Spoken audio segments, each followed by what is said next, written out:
Hello my people, welcome, Lucy B here. Today we are gonna talk about the most simple but common reason why couple divorce. Yes, so like sometimes relationship is like couples start to like drift apart because like maybe they've had enough, or maybe now they've like lost interest, they start to like grow apart. Maybe in that relationship they've had enough, like they're doing everything, they find like whatever they do is not working, and maybe they start to lose interest of each other. They've been for long, and then there are certain things maybe they've been ignoring, but now they just see it, like it just like come out, like it's just like they feel like it's just like out there. They feel like they can't take it anymore. Let's say for example, maybe the husband has been like maybe disrespectful, the husband or the woman, they at this point now they feel like they can't take it anymore. It's just like too much. All those negative things maybe they used to ignore, they now just come out. They just can't take it. They like drift apart, and sometimes maybe even like the children that have grown up, they are just them. They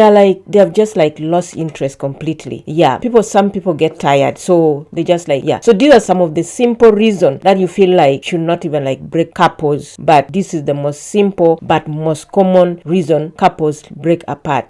So I'm gonna talk about them now. So what I would say, like, number one is growing apart. So like I said, over time they grow apart. They start grow in different direction. For example, like the thing like their value, goals and life, so they start to feel disconnected and incompatible. So reason number two is infidelity or cheating, be it emotional or physical, can destroy relationship. Like if someone has cheated on, like for me I'm just different. If like someone is to cheat on me, if you cheat on me, I know like other people would like forgive and whatever. Me, I can't forgive, because even if I forgive, I'll be lying, because every time I'm with you, I'll just be picturing you with her. I'll be asking so many questions. Why did he cheat on me? And every time maybe we are having whatever, I'll just be imagining that woman you cheated me with. So for other people, they can like they can maybe forgive one, two, but like I said, once a cheater is a cheater, they're still gonna cheat again. So maybe sometime this person have been like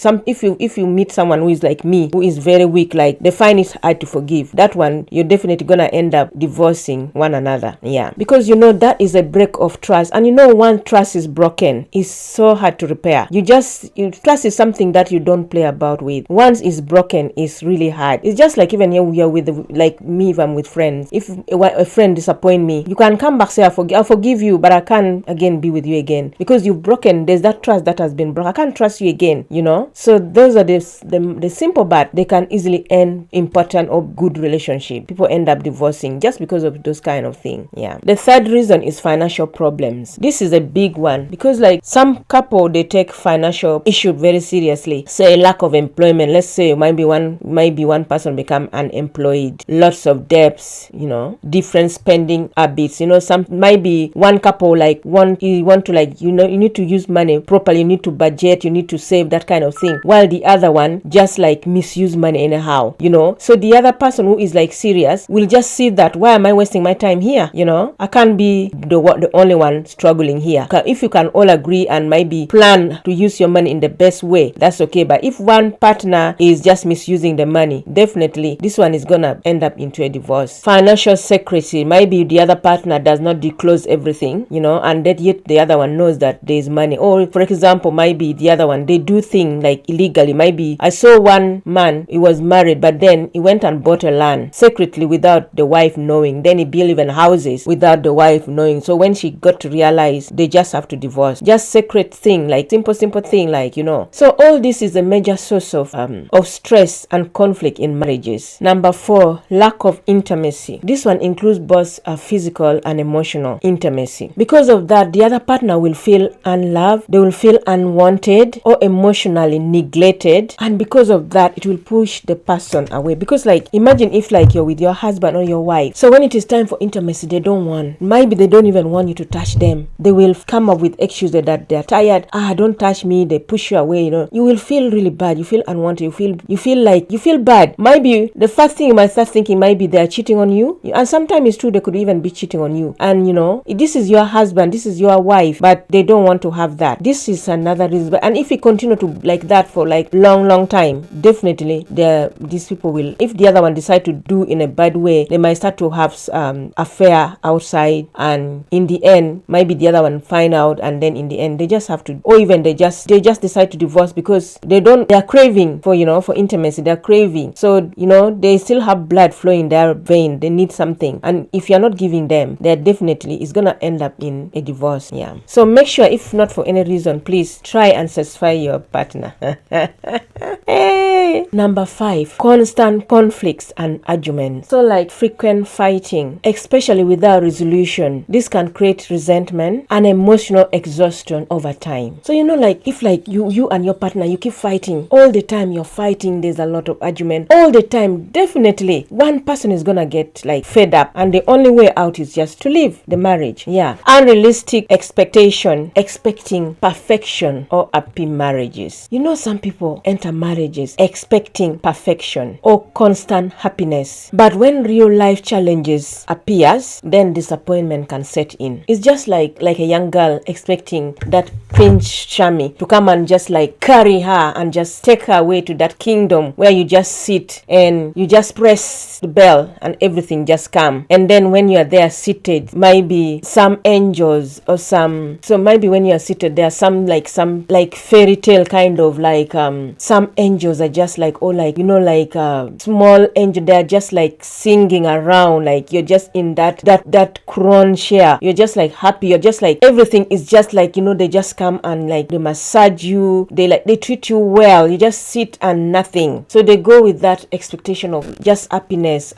only, money everywhere, parties, and that man gonna be love you all the time, all those sweet kisses, romance and all that. But no, it changes. So because of that, some people, they just like, okay, this is not what I expected. They just go like expecting good thing only. And yet when you're going into marriage, you need to be ready for some up and down. There's happiness, there's also time to cry, there's also time for like pressure, that kind of thing. Yes. Lack of commitment, this is a big one. I'm sure nobody wants this. Like one person, it is only one partner putting more effort, while the other one is just like they don't even care. Yeah. Because of that, the relationship just weakened. Yeah. Who want to be with someone who is not committed? Nobody wants that. Number 7, lack of communication. This one is a big one for me, like I always say. Yeah, so lack of communication is a big one, because poor communication always lead to misunderstanding. It will lead to unresolved conflicts and emotional distance, especially when couples stop talking openly. Just something small will turn into a very big problem. You see, that's when like couples, like they can't like solve any problem, like they have a fight or something. It's best to sit down and solve. If you don't, the other one will just like they will feel like not wanted. They will feel kind of neglected. They'll just be distant, emotional. They'll just like they'll not be happy, definitely.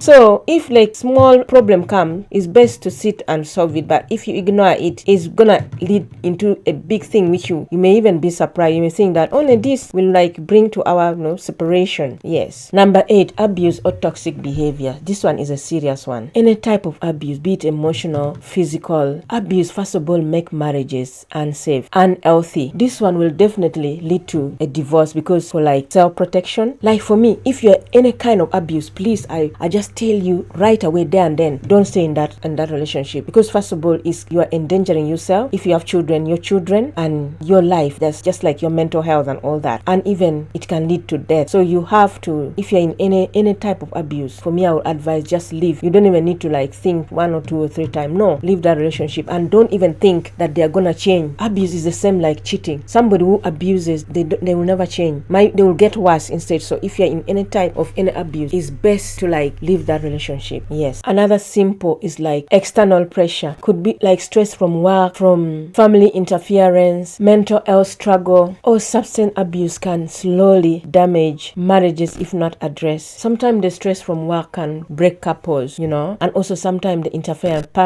family interference. Some family can really interfere, can break even marriages. Or if like one struggle with mental health, and also if like maybe they're into like substance abuse or something like that, or alcohol, all that can lead to like divorce. Yeah. And another is marriage too young. Sometimes couple, they marry too young, and then in the run they find that they have different value and life goal as they mature. So that's why it's not good to marry sometime too young. You need to first have the experience. You need to be like very sure that this is the person you really want to spend the rest of your life with. Like I see some people, like they marry, like they just meet somebody at college, like their first sweetheart, and they marry. I feel that one is so dangerous, because like me, when I look at myself, I remember my first boyfriend, and I just, when I look at him later, I just feel like no way, there's no way I could have married that person. It looks so different, like it's so different. Even though when I was like young, it was the one like so much on me, but then at some point you fell up in love with him. But now when I one time met him, he was so different. I'm like, what? Imagine if I'd married him. So yeah, that kind of thing. Yeah. So guys, that was all. Please, if you find any value here, if you haven't subscribed, please subscribe. Okay, let me tell you, out of these three, do at least one thing. Number 1, subscribe, please. Subscription is free. Number 2, like. Number 3, share. And thanks already in advance. Okay.